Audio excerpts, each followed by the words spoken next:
Hey everyone, it's Bob the BA, aka the Badass BA, and I've had a couple of requests about how did I become the Badass BA. And they said, hey, it would be a great series, if you shared all that knowledge with us. Now, I could be shady and say, read the book, or I could just, talk about it and we can have a good time with it. So I think I'll just do that because that's the right thing to do. That's going to come back into this in a minute. Certainly what my career has been about and what it took to become a badass in my chosen profession, and this is true of any profession, that's a very long journey indeed. But there are two pivotal moments how I'll start all of this at various points in my career, one very early on and one much later. So I'm going to start with the one later on. I had been living by a very strong code of conduct, I guess you will, a motto, a mission, a vision. And there was a point in my career where I was starting to do keynotes and I was looking for a way to, take all the stuff that I knew and turn it into, you know, something relatable, something dynamic, something interesting. And, that's what we do as keynotes. We're always trying to find an angle to relay the message the best way we can. We need something that people can connect to. So I thought, why not the Badass BA? And I wanted to prove to people it's not about tattoos and motorcycles, it's more about how you do your work. And I was talking to my buddy Adam Kahn, who ran a lot of the project management and business analysis events that I was speaking at, and he said, it's a great idea, but you're not the first person to think of it. Of course not.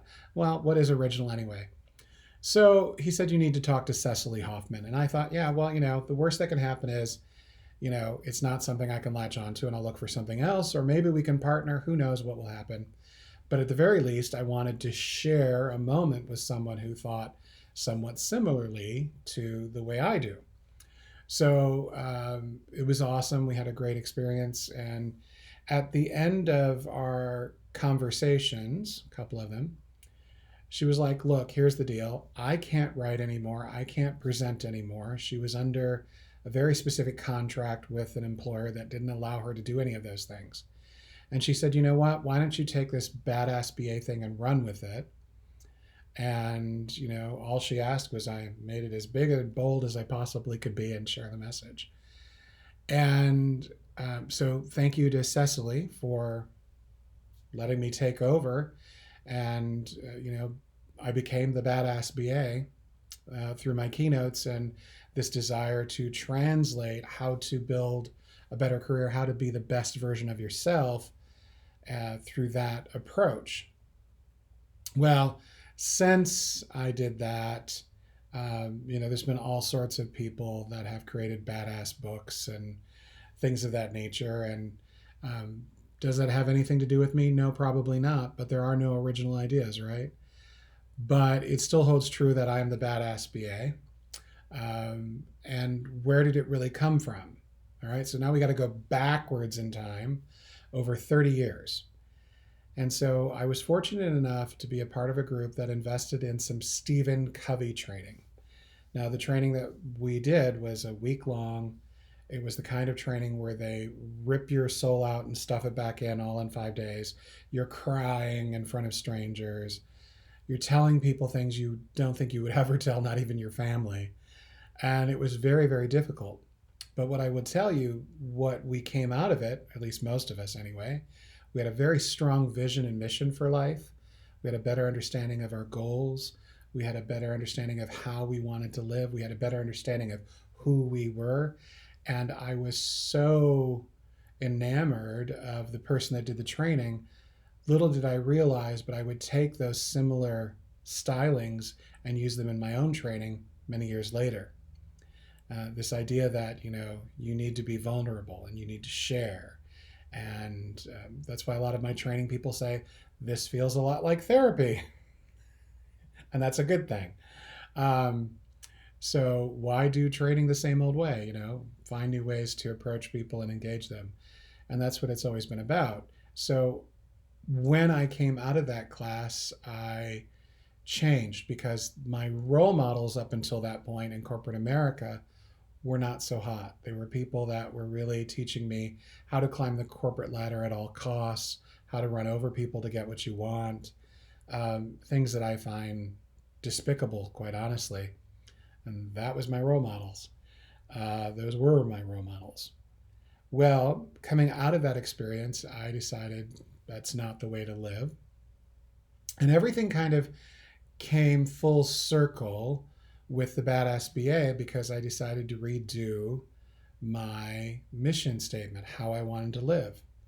And for a Badass BA, for me, it was a Badass BA is someone with a strong moral compass that guides them to always do the right thing for the people, the project, and the organization, maximizing business value, because that's what we should be doing every day. It's someone that's willing to call bullshit on entitlement and speak truth to power because they give a damn. And it's as simple as that. Hold myself to, a higher standard. Always do the right thing. I'm not perfect. I still make mistakes. But ultimately, I think a badass is about someone who has a strong moral compass and is willing to fight for what's right. It's not just about the tattoos and the motorcycles and all that other stuff. It's about being that person that's willing to do what other people are not, to go where angels fear to tread. And I've tried to do that because I believe that when someone else can do it and you can see them do it, it's good inspiration, it's good leadership, it's a way of encouraging people to move forward in their lives to become the best version of themselves.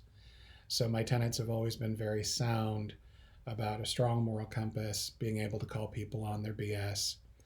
And a lot of that comes from really reaching deep inside and knowing who you are as a person and what you want to be. And at the end of the day, that's what being a badass means to me. And that's how I evolved into that, by trying to live to that standard as much as possible.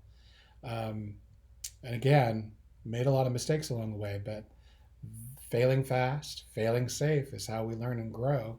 That was a nod to someone's very good book, Mr. Paul Crosby. But those things all culminate together to become the Badass BA. So here's the thing, you guys. This is what I want you to know. You are a badass. And I want you to find your own mission of how you want to live and your own set of standards and go out and be that best version of yourself that you can be. And imagine what an amazing, magical, mystical, fantastical world that we would live in if we all could do that. So go out and be extraordinary.